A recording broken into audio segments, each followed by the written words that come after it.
All right, ladies and gentlemen, we are going to be reading Bella, pages 122 to 131.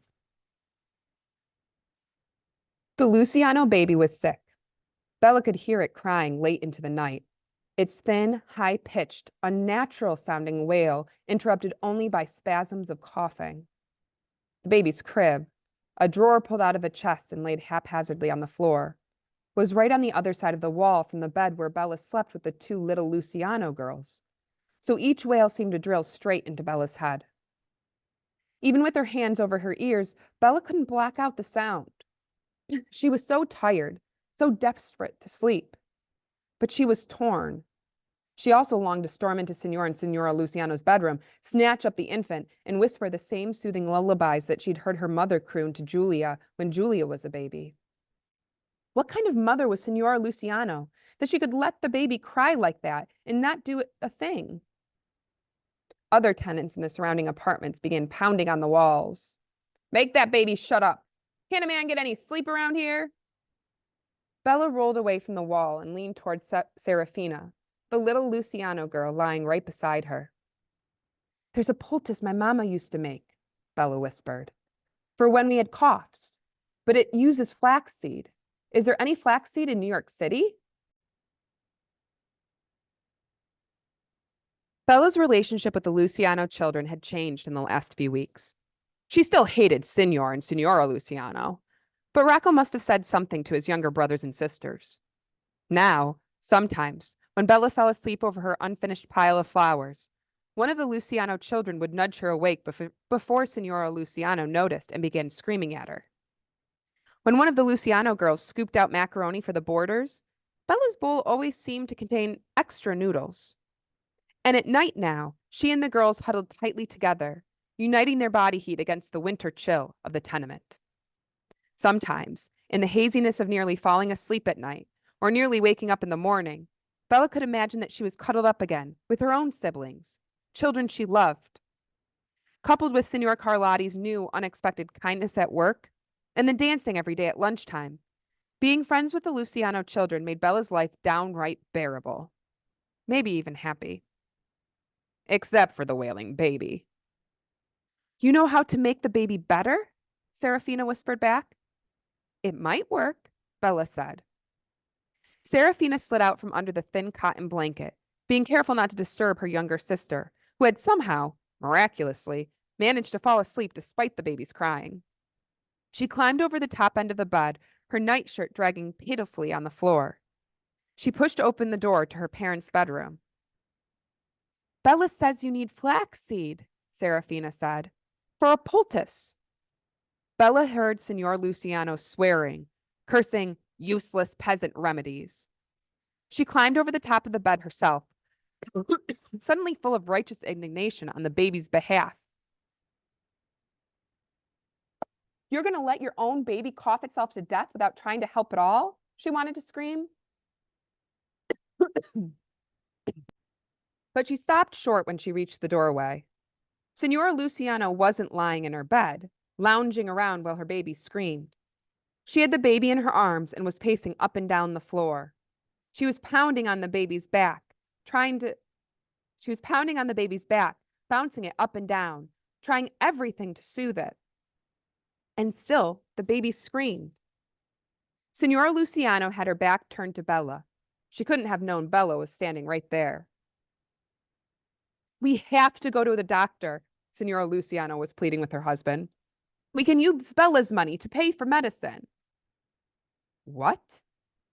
Surely Bella had misunderstood. Surely Signora Luciano's voice was distorted by the strain of trying to make herself heard over the baby's wails. But Bella felt a chill go through her that had nothing to do with the cold wind rattling through the tenement, or the iciness of the floor beneath her stockinged feet. "What do you mean? Use Bella's money?" Bella demanded. "What money?" Signora Luciano turned around, a motion that made the baby wail louder. It also made Signora Luciano's shadow loom larger in the dim light from the kerosene lamp. "I mean, the money from you paying rent," Signora Luciano snarled. "Now, leave us alone. Go back to bed. This is family business that doesn't concern you." Bella hadn't paid any rent since the beginning of the month, almost 3 weeks ago. She was certain that the Lucianos had already spent that money long ago, on potatoes and flour and kerosene and the rent to their own landlord. All she could think about was the coins she'd placed in Signor Luciano's hand only the day before, Saturday afternoon. Coins he promised to wire to Bella's mama back in Callia immediately. Why would you call the rent Bella's money? Why not Nico's or Benito's or... Bella couldn't even think of the names of all the male boarders. She was dizzy suddenly. She had to grip the door frame. You sent my money to my family, didn't you? On Saturday.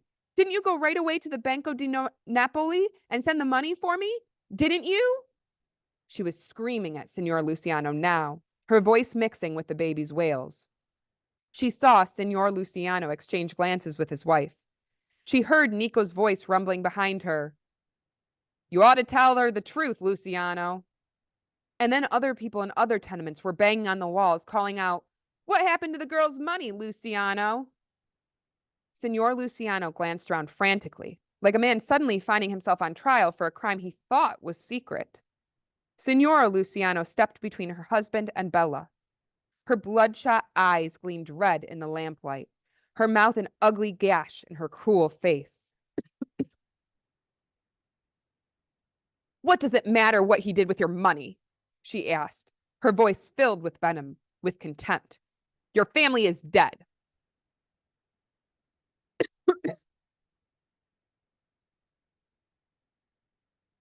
No, Bella wailed, her voice as panicked and desperate and full of pain as the baby's cry. My family. I've been sending them money since I got here. She was clutching at a twisted logic. Her thoughts flickered like the light from the kerosene lamp. Even if Signor Luciano weren't honest, even if he'd been stealing her money, even if he'd lied all along, her family had to be alive because she wanted to send them money. She tried. She'd hunched over the sewing machine for so many hours, so many days, so many weeks, always imagining her brothers eating grapes, her mama pouring out grains of wheat, her sister with a new ribbon in her hair. It's true, Signora Luciano hissed. They died right after you left home. Some fever, I guess. Or the malaria. Pietro had a letter about it. He knew, but even he didn't tell you. He was enjoying it too much, you batting your eyes at him and giving him all your money. He had a lot of money to go out drinking with, didn't he? No, Bella wailed again. Pietro, he... But she was too choked up to say anything else. She couldn't stand another minute of being near this horrible woman, listening to these horrible words. She whirled around, grabbed the doorknob, stormed out of the apartment. The darkness of the landing enveloped her, but she could still hear the Luciano baby crying, louder now, as if he'd taken on her pain along with his own. She clutched the railing and raced down the stairs, out the front door. Out on the sidewalk, she stepped in snow, the crystals of ice crunching beneath her stockings, sliding up against the bare skin of her legs. For the first time, she stopped, seeing the danger in the icy glitter. She had no shoes on, no coat. What does it matter? Your family is dead. Signora Luciano's cruel voice seemed to echo up and down the street, off the fire escapes, the pavement, the walls. Such a cold place, New York City. So cruel. Bella didn't know that she'd pitched herself forward into the snow until she felt someone lifting her up. It was Serafina, placing Bella's boots on her feet, wrapping a blanket around her shoulders. Rocco sent me, the little girl said. He says to come back. No, Bella said, the word coming out like a sob. It isn't true. Don't you see? I can't stay in a room with a lie like that. Serafina stared up at her, old lady wisdom in her little girl eyes. Then keep moving, she said. Keep moving, or you'll freeze. If I freeze to death and my family is dead, then we'll all be dead in heaven together, Bella thought. But she couldn't let herself believe that her family was dead. They needed her to stay alive and make money so they could stay alive too. She stumbled to her feet because doing otherwise would be like admitting that Signora Luciano was right, that her family was dead. Leave me alone, she told Serafina, her words as slurred as a drunk's. She lurched away down the street, frozen puddles cracking beneath her feet. She had no plans, no destination in mind. Nightmarish faces leered at her out of alleyways, and she took off running, blindly, desperately, terrified. She remembered the stories she'd heard on the boat about girls captured and sold into white slavery, girls used by horrible men for horrible deeds. Mama wouldn't want that to happen to me, she sobbed, and she ran harder, faster. She'd stop and collapse against a building to catch her breath, and then something would frighten her again. A shadow on a wall, a cruel voice still echoing in her head. Your family is dead. That she couldn't run away from. But she tried. All night long she tried, darting down alleys, stumbling over bricks, falling and struggling back up over and over and over again. She was surprised to see the first rays of daylight fall across the tall buildings, surprised that such a thing as daylight still existed. My job, she gasped. She had to get to work, had to earn money for Mama and the little ones. Because if Signora Luciano hadn't sent any of her money, surely they were terribly hungry now. She could picture them all, huddling inside their one bare room, the winter wind howling outside the door. They would be so hungry by now that maybe they were boiling plain water just to pretend to themselves that they had food. Maybe they were even... No, Bella screamed. And the people around her on the street stared at her as though she were a madwoman.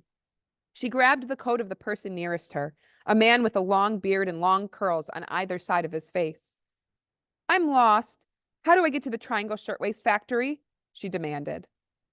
The man stared at her blankly, uncomprehending and maybe a little afraid. She tried out the language she'd heard at work, words and rhythms she'd been absorbing for months, but had never attempted herself. Triangle Factory. Where? She asked. Ah, the man said, nodding, looking a little less frightened. Where the girls are striking. Turn right here, then left. Go straight for 5 blocks. 6? Until you see the pickets. He pointed, gestured, held up fingers for the 5 blocks, the 6. Are you a striker? He was looking at her sympathetically now, as if that would excuse her odd behavior. Here, take this. He pressed something into her hand, and then he slipped back into the crowd before Bella thought to look to see what it was. One thin, precious dime. She slid it into her pocket, thinking, for Mama and the little ones, this could help until payday. She struggled through the crowd toward the factory. It was hard walking alone in the clot of people, with no Pietro, no Nico, no Signor Luciano to lead the way. Bella pursued her lips and muttered to herself, I don't need them. The building around her began to look familiar. She'd reached the corner opposite the factory, but she still needed to fight her way through the strikers, fight her way all alone while they called out, Scab, scab, and pleaded, don't go in there, please don't. She leaned against the wall, gasping for breath and gathering her strength and nerve. Bella? Someone said beside her. It was Rocco Luciano. Bella narrowed her eyes, glared. Get away from me, she snarled. An entire night of anger and fear boiled down into 4 words. Rocco grabbed her arm. Sorry about what my parents did, he said. I didn't know. You have to believe. They were good people back in Italy. But here, it's always the money. The money. There's never enough money. Bella tore her arm away out of his grasp. You think my family is rich? She asked, her voice coming out in ragged gasps. You don't think they need the money more? Rocco looked down, as if ashamed to meet her eyes. Bella saw the cowlick at the back of his head. A little boy's cowlick. I have the letter, he said. It was in Pietro's things when he left. Bella grabbed at him, as desperate now to cling to him in the surging crowd as she'd been willing the moment before to shove him away forever. Where is it? What does it say? She begged. Rocco held out a thin, battered envelope. It looked as though it had traveled from far away, but Bella could make no sense of the scrawlings on the front, the arcs and loops of letters she had never had a chance to learn. I can't really read Italian, Rocco said, but this word here is Callia. He pointed to lines of official-looking ink near the stamp. And the letter inside is signed by a priest. Father Guidani, I think? A priest, Bella breathed. In my village. She tightened her grip on Rocco's sleeve. He unfolded the letter, and they both stared at it. Maybe it doesn't say they're dead, Bella said in a tight voice she barely recognized as her own. Maybe it says they were delighted to receive the money Pietro sent for me. They have enough food to last the winter. They'll have Father Guidani write again in the spring. Rocco was silent for a moment. Then he said, Bella, I don't think so. I think that word right there. Bella snatched the letter from his hand. I'll have someone else read it to me, she said. Someone educated, someone who wants my family to be alive, who doesn't want all my money for their own family. A priest. The priests around here are Irish, Rocco said. They only know English. But at the bank, I'm not going to the bank, Bella snapped. The bank was part of Pietro's world, Signor Luciano's world. How could she trust the men there? She thought of Signor Carlotti, her boss. He probably knew how to read and write, but he'd known Pietro. He'd cheated her himself. He'd lied to her. How could she believe anything he said? Was there anyone in the entire city she could trust? Bella's eyes fell on the strikers walking their path across the street. The strikers who'd yelled and jeered at her every day for the past 3 months. But there was one girl in the lineup of picketers who'd once shown Bella the best way to snip threads from shirtwaists, who'd walked her home when Pietro vanished, who stopped another striker from hitting her. Clutching the letter against her chest, Bella dashed out into the street. Yetta! She screamed.